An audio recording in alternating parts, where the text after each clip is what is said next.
Islam melarang, kita dilarang oleh Nabi kita tidur menjelang maghrib, betul?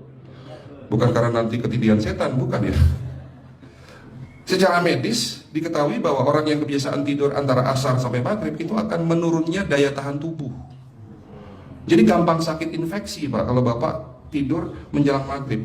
Kalau sekali lagi setelah sholat subuh gampang pikun, aliran darah ke otak itu tersumbat, ya, jadi stroke penyakitnya. Tapi kalau tidur setelah asar sebelum maghrib, itu daya tahan tubuh kita akan menurun. Materi terakhir ini 6 langkah praktis, ya, Bapak bisa lakukan di rumah mulai hari ini. Langkah pertama, mulai hari ini jangan makan malam, Pak.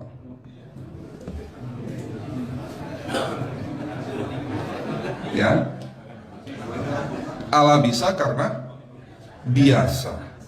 Memang awalnya sulit, yang sudah kebiasaan makan malam itu sulit.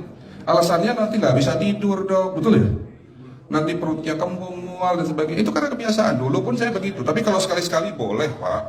Misalnya diundang hajatan, gitu tetangga ada yang kawinan hajatan, ya udah apa-apa menghargai itu makan malam. Tapi sekali-sekali itu. Tapi kalau tiap hari ini yang nggak boleh, betul ya Pak?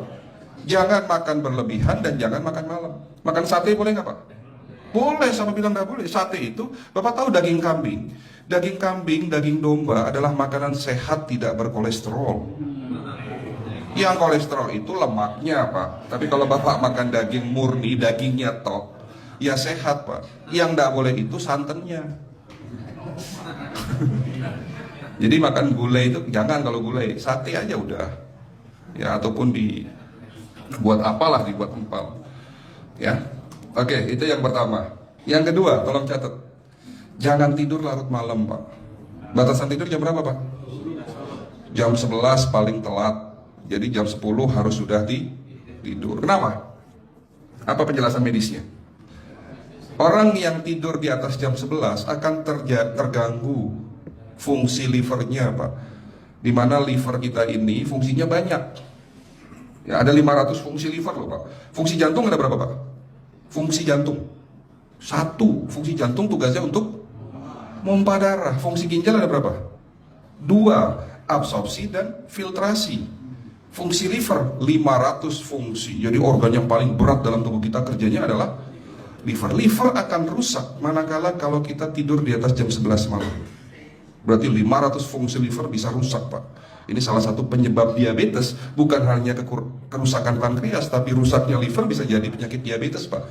Jadi kalau sakit diabetes itu, yang terganggu itu sebetulnya bukan hanya pankreasnya, livernya pun rusak, ususnya pun rusak. Makanya dalam pengobatan diabetes di klinik kami, itu bukan hanya ngobatin pankreas, tapi 3 organ penting ini saya obati: usus, liver, dan pankreas. Kebanyakan kenapa?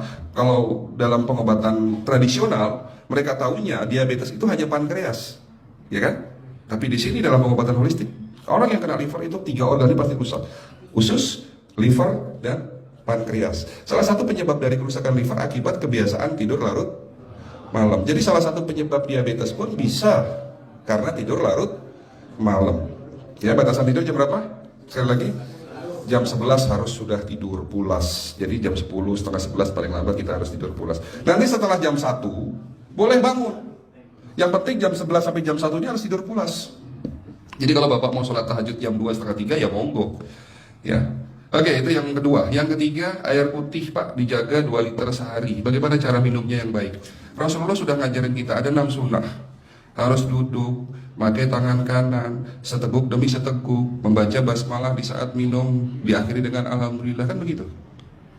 Ya, pagi hari minum 1 gelas bangun tidur sebelum sholat subuh. Setelah sholat subuh boleh teh, tapi juga dibilas dengan 1 gelas air putih.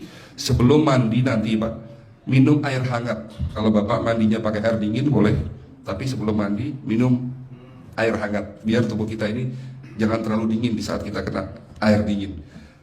Sampai maghrib pastikan 2 liter sudah masuk dalam tubuh kita. Malam mau tidur, tolong perhatikan Ibu ya, malam mau tidur jangan banyak-banyak minum. Nggak boleh minum malam itu segelas sampai 2 gelas mau tidur. Cukup seteguk 2 teguk saja. Karena kalau sampai kita minum mau tidur 1 gelas besar, ginjalnya malah rusak, Pak. Ya. Oke, itu yang ketiga. Yang keempat, puasa. Lakukan puasa secara rutin, insya Allah kita sehat. Nah, untuk penjelasan atau materi puasa, nanti bisa hubungin staf saya. Nanti di bulan Ramadan tahun ini, kalau memang masih ada slot 1 sampai hari ke-20, saya bisa mengisi manasik kesehatan yang berkaitan dengan manfaat puasa untuk kesehatan. Insya Allah kalau memang masih ada slot waktunya, karena kita di bulan Ramadan hanya 20 hari kita mengisi manasik. Ya, oke, itu yang keempat. Langkah keempat. Langkah 1, 2, 3, 4. Langkah kelima. Nah, sebelum saya menjawab yang kelima, saya ingin membacakan sebuah sabda Rasulullah. Rasulullah bersabda, di dalam tubuhmu ada segumpal daging. Jika segumpal daging itu sakit, akan sakitlah seluruh tubuhmu. Dan jika segumpal daging itu rusak, akan rusaklah seluruh tubuhmu. Apa itu segumpal daging?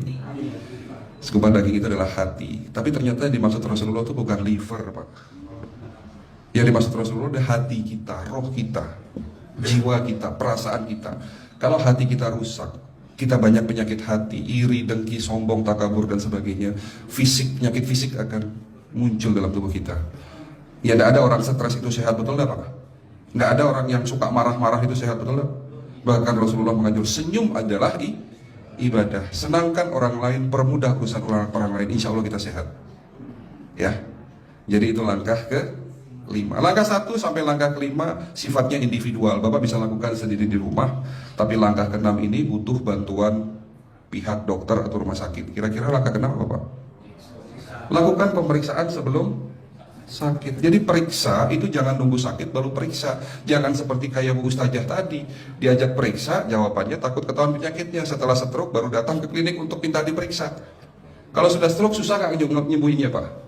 Kata kayak beliau nih, sudah 2 tahun tidak sembuh-sembuh karena sudah terlanjur stroke. Tapi kalau beliau melakukan general check up, mohon maaf ya Pak, kalau beliau melakukan general check up rutin, insya Allah tidak akan kena stroke karena sebelum stroke sudah diobati dulu. Karena stroke ini bisa kita lihat dalam scanning dengan alat yang saya punya, insya Allah kelihatan ini. Oh ini sudah mulai ada tanda-tanda mau penyumbatan, buru-buru diobati. Memang takut Pak, tapi pesan saya jangan takut. Ya lakukan pemeriksaan supaya kita tahu, supaya kita kenal. Gitu ya Pak. Jadi kira-kira di jemaah ini ada tidak yang mau saya ajak periksa kita semua? Pesan terakhir dari saya, lakukan pemeriksaan sebelum terlambat. Ini pesan saya dan pesan seluruh dokter di dunia sebetulnya. Lakukan pemeriksaan sebelum terlambat. Ya, karena dengan kita melakukan pemeriksaan kita akan kenal tubuh kita. Kalau sudah kenal kita akan sayang sama tubuh kita. Betul Pak? Ada pepatah mengatakan tidak kenal tidak sayang. Cukup sekian dari saya. Mohon maaf kalau penyampaian kami kurang baik. Akhirul kalam, wabillahi taufiq wal hidayah. Wassalamualaikum warahmatullahi wabarakatuh.